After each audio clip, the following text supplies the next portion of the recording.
kopi ya. Ya, bismillahirrahmanirrahim. Assalamualaikum warahmatullahi wabarakatuh. Ibu Siti Maryam itu di unmute dulu. Bapak Ibu mohon maaf. Mohon maaf mengganggu.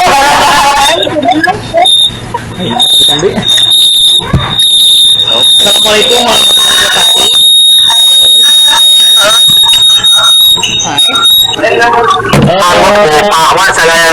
Selamat siang semuanya Bapak Ibu. Mohon maaf untuk waktunya. Waktu Bapak Ibu sedang mengajar, ada yang sedang menjalankan aktivitasnya masing-masing. Sengaja di sini saya mengundang rekan-rekan untuk mendiseminasikan terutama materi yang sudah saya dapatkan di guru penggerak Bapak Ibu tentang budaya positif. Nah, sebelumnya saya ucapkan terima kasih atas kesediaan waktunya, walaupun sekarang banyak sekali yang ada kesibukan ya Bapak Ibu. Tadinya pengennya saya langsung menjelaskannya secara live, tapi karena dilihat banyak sekali yang sibuk dan susah sekali mengumpulkan rekan-rekan, jadi saya melaksanakannya dengan Zoom meeting seperti ini. Mudah-mudahan tidak mengurangi kehidmatan ya, dan apa yang saya sampaikan bisa diterima oleh Ibu dan Bapak semuanya. Langsung saja Bapak dan Ibu, saya akan sudah ada Bapak Ibu? Belum masih loading ya sebentar. Belum keluar. Sudah keluar ya. Baik, Bapak Ibu terima kasih. Ini diseminasi budaya positif untuk modul 1.4. Ini saya Bapak Ibu ya yang mendiseminasikan dari CGP Angkatan 8 Kabupaten Tasikmalaya. Selanjutnya Bapak Ibu, di sini ada konsep utama budaya positif. Yang masuk ke dalam budaya positif ada sekitar 7. Yang pertama, perubahan paradigma belajar. Yang kedua, disiplin positif. Yang ketiga, keyakinan kelas. Yang keempat, kebutuhan dasar manusia. Yang kelima, motivasi perilaku manusia. Yang keenam, restitusi atau posisi kontrol guru. Dan yang ketujuh, segitiga restitusi. Baik Bapak Ibu, selanjutnya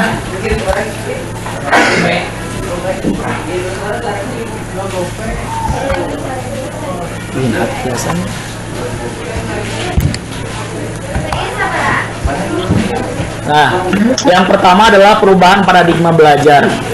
Nah, dalam membangun budaya positif sekolah dapat menyediakan lingkungan yang positif, aman, dan nyaman agar siswa mampu berpikir, bertindak, dan mencipta dengan merdeka, mandiri, dan bertanggung jawab. Disiplin sangat berkaitan dengan kontrol guru terhadap siswa.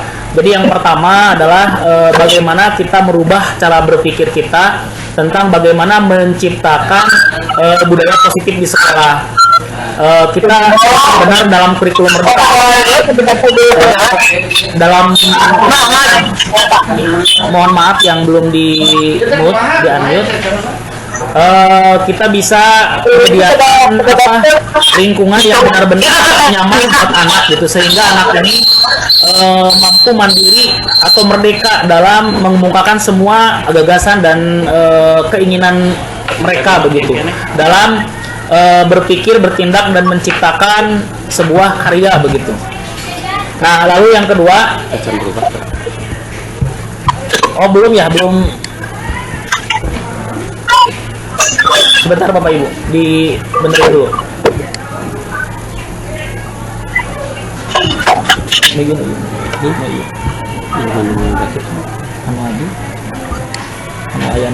Iya, aku tampil tadi mah tampilan deh. Sudah ada? Belum. Nah, ini di sini Bapak Ibu saya akan men-share ya. Sudah Pak, sudah. Ini sedang saya rekam. Jadi Bapak Ibu yang baru masuk mohon langsung di unmute dulu terlebih dahulu ya. Di sini saya sedang menyajikan dulu materi. Yang kedua, setelah paradigma kita dirubah, Bapak Ibu, ini kita lihat ya disiplin itu apa sih gitu ya. Nah, disiplin ini berasal dari kata bahasa Latin ya, yaitu disiplina, yang artinya itu sebenarnya belajar gitu ya. Disiplin ini juga berkonotasi dengan disiplin dari diri murid gitu ya. Jadi konotasinya itu datangnya itu dari diri murid sendiri begitu. Lalu disiplin diri ini dapat membuat seseorang menggali potensinya menuju kepada sebuah tujuan mulia, sesuatu yang dihargai dan bermakna. Selanjutnya, disiplin ini berarti mereka bisa bertanggung jawab terhadap apa yang dilakukan karena mereka mendasari tindakannya pada nilai-nilai kebijakan universal. Di sini ada kata tanggung jawab ya Bapak Ibu. Alhamdulillah seperti tadi kata Bapak pembina upacara ya, bahwa kita ini harus bertanggung jawab gitu ya. Itu ya Bapak Ibu makna disiplin. Selanjutnya,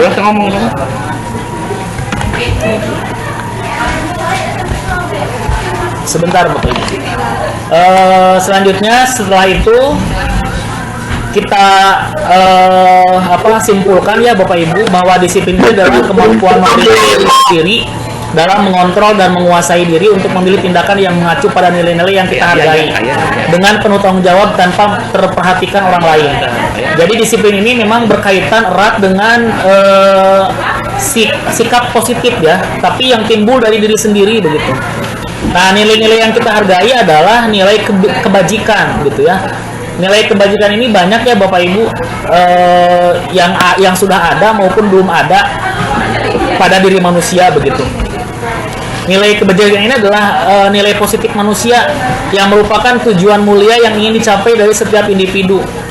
Nah, kalau dalam pembelajaran ini nilai-nilai kebajikan ini tertera dalam profil pelajar Pancasila Bapak Ibu ya. Ada 6 kalau tidak salah ya. Pasti Bapak Ibu sudah paham lah bahwa dalam profil pelajar Pancasila itu kan salah satu standar kelulusan di kurikulum Merdeka. Jadi nilai-nilai kebajikan yang ada di dalam profil pelajar Pancasila adalah salah satu tujuan utama kita dalam mengajar gitu di sekolah ya, terutama pada kurikulum Merdeka begitu.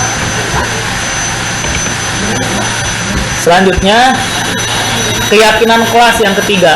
Nah, dalam keyakinan kelas ini nilai-nilai kebajikan itu menjadi sebuah prinsip ya yang harus disepakati bersama secara universal,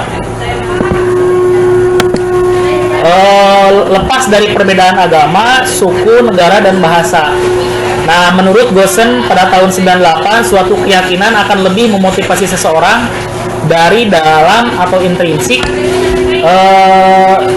Seseorang akan lebih bersemangat untuk menjalankan keyakinannya daripada hanya sekedar mengikuti peraturan begitu. Jadi di sini menjelaskan bahwa keyakinan kelas ini merupakan salah satu ujung tombak ya atau landasan gitu untuk memacu anak-anak ini memiliki sebuah keyakinan, memotivasi dirinya sendiri untuk melaksanakan disiplin. Jadi memang yang namanya keyakinan kelas ini terutama penting kita laksanakan Bapak Ibu di kelas gitu ya. Nah, keyakinan kelas ini mungkin bisa disebut juga sebagai kesepakatan kelas ya Bapak Ibu. Jadi ini biasanya kita laksanakan di awal pelajaran. Di awal pelajaran sebelum kita menginjak kepada materi, itu hendaknya baiknya kita semuanya membuat sebuah keyakinan kelas atau kesepakatan kelas. Nah, ini datangnya bukan dari guru ya, bukan aturan dari guru, tetapi apa yang disepakati bersama oleh siswa. Tentu keyakinan kelas itu harus benar-benar tentang budaya positif gitu.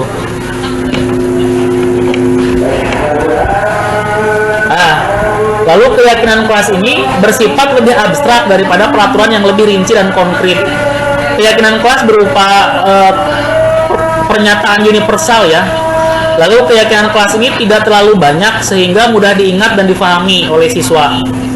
Lalu keyakinan kelas itu sesuatu yang dapat diterapkan di lingkungan tersebut. Jadi membuat keyakinan kelas itu adalah yang benar-benar bisa diterapkan di kelas tersebut gitu. Lalu semua warga kelas ikut berkontribusi dalam pembuatan keyakinan kelas lewat kegiatan curah pendapat. Jadi semua murid di kelas itu semuanya mencurahkan isi hatinya, apa yang mereka inginkan, keyakinan kelas seperti apa, komitmen bagaimana begitu yang mereka inginkan dalam pembelajaran tersebut.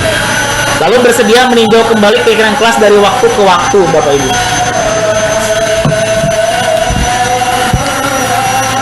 Nah, ini contoh saya sedang membuat keyakinan kelas di 10 TO3. Ini di awal pembelajaran ya, di hari Senin minggu kemarin, Bapak Ibu. Di sini saya menggunakan media kertas apa sih yang ditempel itu? Kertas stick note ya, stick note. Nah, saya bagikan dua warna, yang warna kuning sama warna hijau. Yang warna kuning ini adalah pernyataan anak-anak apa yang boleh dilakukan di kelas. Yang warna hijau ini adalah apa yang tidak boleh dilakukan di kelas. Jadi semuanya berawal dari anak, datang dari anak, bukan dari aturan saya. Nah, di sana banyak sekali Bapak Ibu anak-anak yang menginginkan saat pembelajaran misalnya tidak boleh ada yang main bola di dalam kelas. Kalau anak laki-laki kan biasa banyak ya. Misalnya gurunya belum masuk, ada bola plastik misalnya, main bola di dalam kelas itu kan banyak lumrah kalau kelas yang dominannya laki-laki. Tetapi di kelas TO3 alhamdulillah sudah ada keyakinan kelas tidak boleh main bola di dalam kelas, tapi main bola harus di lapangan. Contohnya seperti itu. Lalu ada juga siswa yang mengusulkan siswa harus datang tepat waktu. Nah, ini datang dari diri siswa sendiri, dari keyakinan mereka sendiri gitu timbulnya. Bukan dari keinginan saya, bukan saya yang menyuruh kamu harus datang tepat waktu, bukan. Tapi ini kesepakatan bersama anak-anak untuk semua anak-anak itu harus datang tepat waktu ketika pembelajaran dimulai begitu. Ada juga di hal yang boleh dilakukan ada warna kuning, itu ada anak yang menginginkan pembelajaran boleh memakai musik katanya. Nah, itu boleh, saya memperbolehkan, boleh. Nanti beberapa waktu kalau ada misalnya sound aktifnya itu boleh saya sambil sediakan musik, misal anak-anak mengerjakan soal matematika sambil mendengarkan musik, itu boleh Bapak Ibu. Karena itu dasarnya keinginan anak sendiri gitu ya. Yang penting anak-anak proses pembelajarannya ya berjalan gitu, tidak serta-merta misalnya musik mengganggu. Tapi musiknya juga di sini bukan musik yang dangdut, yang rock, bukan ya, yang reggae nanti joget kalau musik kayak gitu. Tapi di sini musiknya musik yang slow gitu, yang nyaman, yang benar-benar bisa membuat anak itu nyaman di kelas gitu. Lalu ada juga yang memiliki keinginan untuk minum gitu saat pembelajaran. Itu juga saya perbolehkan Bapak Ibu. Silakan boleh anak-anak misalnya minum di pelajaran saya. Misalnya mereka haus terus mereka minum, saya perbolehkan gitu. Nah, kesepakatan seperti itu yang harus kita buat di awal begitu, di awal pembelajaran. Hal yang tidak boleh juga banyak, itu datang dari anak sendiri. Misalnya tidak boleh berbicara kasar, tidak boleh saling membuli. Itu ada di 10 TO3 ada anak yang mengungkapkan tidak boleh ada yang membuli sesama teman. Nah, artinya mereka juga punya kesadaran untuk harus saling menghargai gitu sesamanya begitu Bapak Ibu. Selanjutnya kebutuhan dasar manusia. Nah, kebutuhan dasar manusia ini Bapak Ibu yaitu seluruh tindakan manusia yang memiliki tujuan tertentu. Semua yang kita lakukan adalah usaha terbaik kita untuk mendapatkan apa yang kita inginkan. Ketika kita mendapatkan apa yang kita inginkan, sebetulnya saat itu kita sedang memenuhi satu atau lebih dari satu kebutuhan dasar kita. Nah, kebutuhan dasar kita ini sebenarnya ada 4. Ada penguasaan, Bapak Ibu bisa lihat di diagram ini ya. Ada penguasaan. Nah, penguasaan ini mohon maaf bukan 4 tapi 5 ya. Penguasaan ini ya kebutuhan dasar manusia, misalnya ingin menguasai sesuatu hal, misalnya mengendara ya, saya ingin bisa mahir mengendara mobil. Nah, berarti saya ini memiliki kebutuhan dasar yaitu untuk menguasai sesuatu, penguasaan begitu. Lalu yang kedua kasih sayang dan rasa diterima. Nah, ini juga menjadi kebutuhan dasar manusia. Ketika manusia ini tentu ingin disayangi ya, ingin diterima gitu. ingin diterima oleh teman-teman yang lain begitu ya. Itu juga sama merupakan kebutuhan yang dasar gitu ya, kebutuhan yang dasar. Karena kalau misalnya tidak diterima di suatu lingkungan atau tidak diberikan kasih sayang, itu kan berbeda gitu, beda ketika kita diberikan kasih sayang oleh pasangan kita, misalnya oleh suami atau istri, dengan misalnya dicuekin, itu kan beda rasanya gitu. Jadi itu adalah kebutuhan dasar manusia. Lalu kebutuhan dasar manusia ada kebebasan yang ketiga ya, bahwa pada dasarnya manusia ingin memiliki sebuah kebebasan, misal kebebasan dalam berpendapat. Nah itu juga adalah kebebasan hak dasar manusia gitu. Kita ingin kita semuanya memiliki pendapat masing-masing untuk hal tertentu gitu. Nah ini artinya keinginan kebebasan berpendapat tersebut itu merupakan kebutuhan dasar manusia gitu. Pada hakikatnya seperti itu. Lalu yang keempat, kesenangan. Nah contoh misal Bu Irma ini kalau liburannya itu senang sekali dengan keluarga, misalnya perginya ke mall paling suka.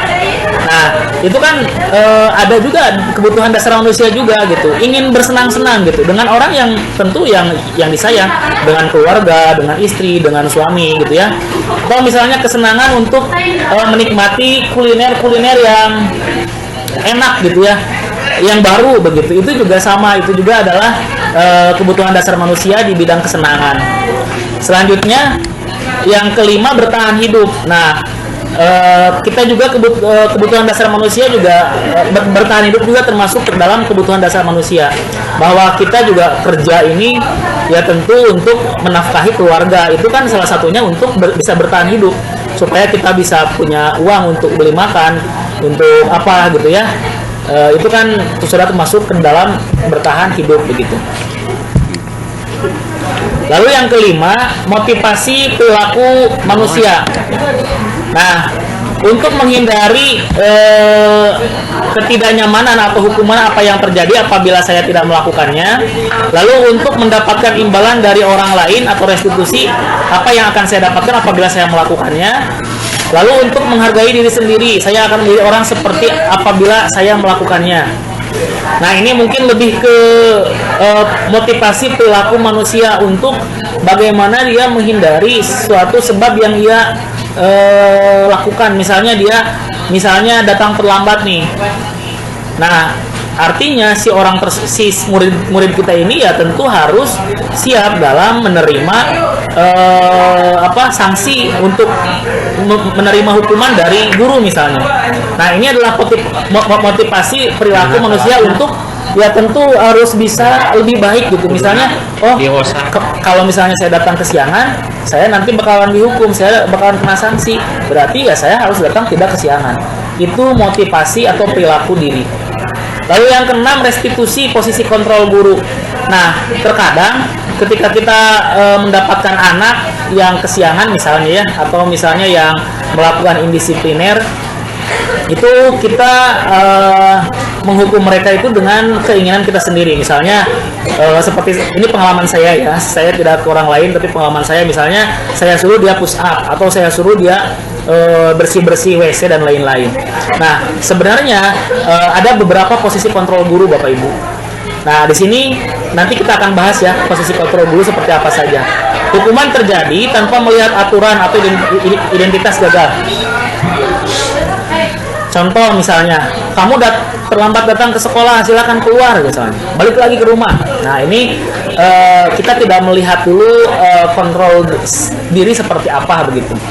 Lalu konsekuensi terjadi sesuai peraturan yang dilanggar. Nah ini identitas sukses. Misalnya, kamu terlambat datang ke sekolah 15 menit. Kamu tidak boleh istirahat ya, setelah itu baru lanjutkan pelajaran. Jadi kalau yang pertama itu identitas gagal itu dia langsung menjudge bahwa anak tersebut ya udah karena kamu datang terlambat kamu tidak boleh masuk ke sekolah gitu, langsung pulang. Tapi yang kedua identitas sukses di sini memberikan konsekuensi kepada anak, kepada murid. Karena kamu datang telat 15 menit berarti nanti jam istirahat 15 menit kamu ya tidak boleh keluar tapi harus melanjutkan ketertinggalan kamu di pelajaran tersebut begitu. Itu mungkin ya yang posisi kontrol. Nah, di sini ada macam-macam posisi kontrol ya Bapak Ibu. ada yang masuk ke dalam identitas gagal, ada yang masuk ke dalam identitas berhasil. Identitas gagal di sini mungkin sesuatu hal yang harus kita rubah gitu ya. Kalau identitas berhasil atau sukses adalah perilaku kontrol positif gitu, perilaku kontrol positif atau kontrol diri. Di sini ada 6 ya Bapak Ibu. Yang pertama, posisi kontrol kita sebagai penghukum. Nah, kalau sebagai penghukum itu menunjuk-nunjuk, menyakiti, menyindir gitu ya. Atau misalnya ada guru yang sampai ngepet gitu ya, itu penghukum gitu. Lalu ada posisi guru sebagai pembuat orang merasa bersalah, berceramah menunjukkan kekecewaan yang sangat mendalam. Misalnya, kamu ini membuat saya kecewa, gara-gara kamu telat atau gara-gara kamu tidak mengerjakan tugas, saya jadi bla bla bla bla gitu kan. Itu adalah posisi kontrol pembuat orang merasa bersalah. Nah, lalu ada juga identitas yang berhasil atau sukses. Ini perilaku kontrol yang positif. Kita di sini sebagai teman Bapak Ibu, sebagai teman membuatkan alasan-alasan untuk murid-muridnya. Misal, kok baru datang, dari mana? Nah, ditanya dulu, ditelaah dulu gitu ya. Oh, kalau misalnya kamu datang terlambat, kasihan, nanti pelajaran Bapak banyak kepotong dong sama orang yang telat masuk gitu. Jadi ini bisa ditentukan dari gaya bahasa guru ke anak gitu. Lalu ada pemantau ya. Kalau pemantau ini, guru ini berbuat menghitung dan mengukur. Misalnya kemarin kamu terlambat datang, sekarang terlambat lagi datang. Ini kita pantau. Apakah misalnya setelah 1 hari terlambat terus kita kasih nasihat, dia itu masih terlambat lagi, atau dia ada kemajuan gitu ya. Lalu yang paling bagus yaitu kontrol diri masuknya. Kontrol diri ini kita sebagai manajer. Nah, di sana guru berbuat mengajukan pertanyaan-pertanyaan. Nanti anak yang akan menyadari misalnya ada anak yang tidak mengerjakan tugas. Namanya misalkan Anissa. Anissa tahu bahwa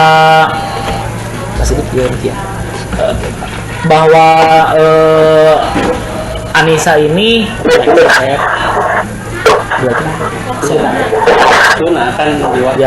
bahwa Anissa ini misalnya melakukan kesalahan, nanti dia yang mengumumkan sendiri kesalahannya apa. Oh iya Pak, saya lupa tidak mengerjakan tugas.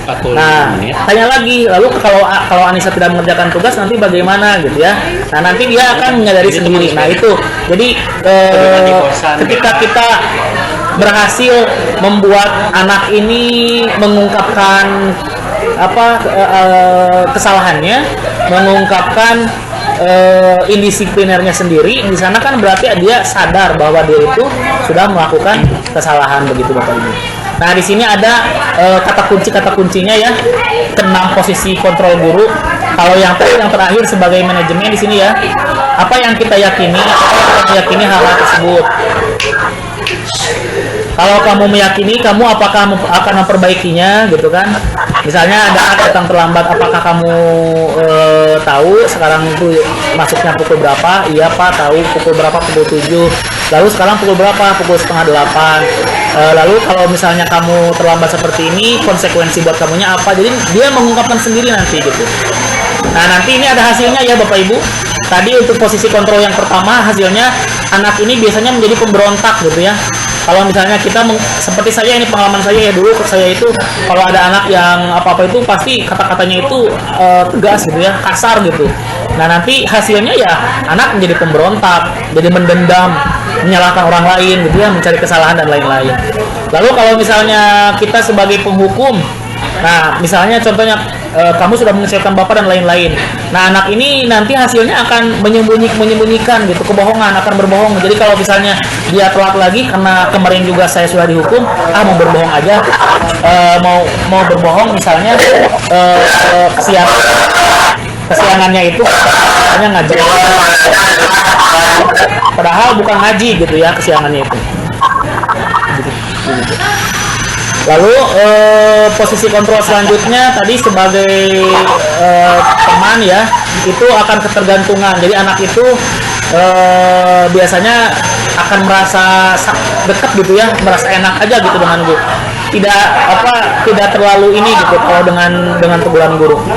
Lalu posisi kontrol yang selanjutnya yang kelima, anak ini bisa menyesuaikan bila diawasi kalau kita menjadi pengawas. Nah, lalu untuk posisi kontrol yang keenam, yaitu yang termasuk kontrol diri sebagai manajemen, itu akan menguatkan watak anak atau karakter, karena di sana anak kan tadi mengakui kesalahannya sendiri gitu ya, sadar akan apa yang ia laksanakan, apa yang ia lakukan gitu, sadar akan kesalahannya dia gitu. Jadi ketika kita menjadi posisi kontrol yang keenam, yaitu manajemen, itu anak itu akan lebih kuat lagi karakter dan wataknya, begitu Bapak Ibu. Nah, ini penghukum ya, jadi ciri-cirinya nada suara tinggi, bahasa tubuh, mata melotot dan jari menunjuk-nunjuk. Ini seperti saya ya, saya dulu seperti ini Bapak Ibu. Terlambat lagi, pasti terlambat lagi, selalu datang terlambat. Nah, itu kata-kata yang biasa keluar dari penghukum.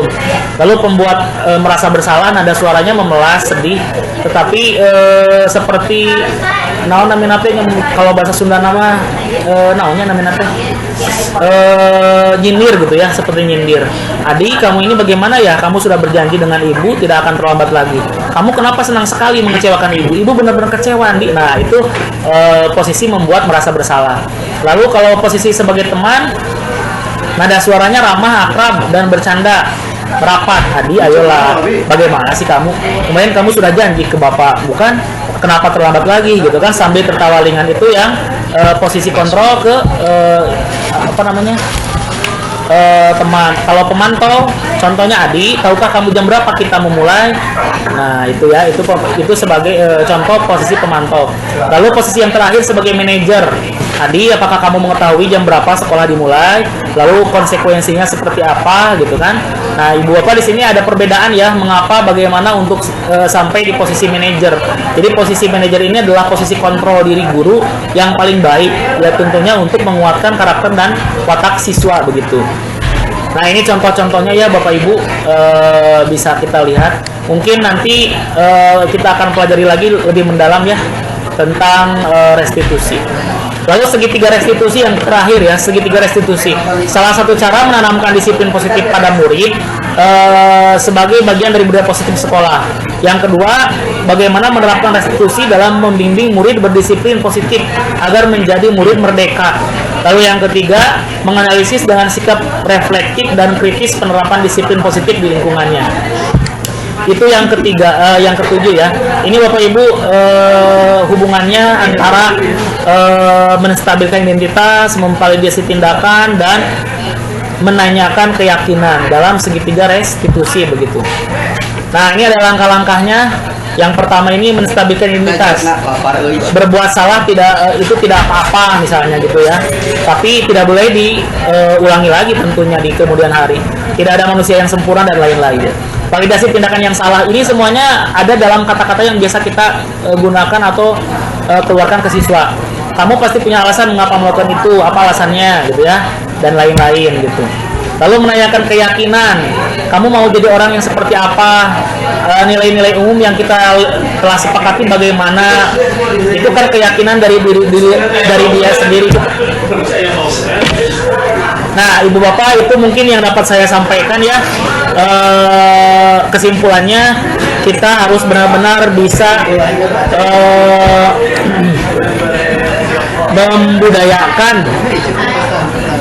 membudayakan disiplin positif di sekolah. Dimulai dari diri kita, dari anak-anak kita, bagaimana kita menciptakan lingkungan yang nyaman, nyaman buat anak gitu ya. Tentunya akan menjadikan anak lebih bebas lagi, lebih merdeka lagi dalam melaksanakan pembelajaran di sekolah. Nah, sebelum saya tutup, Bapak Ibu mungkin ada yang mau bertanya dulu?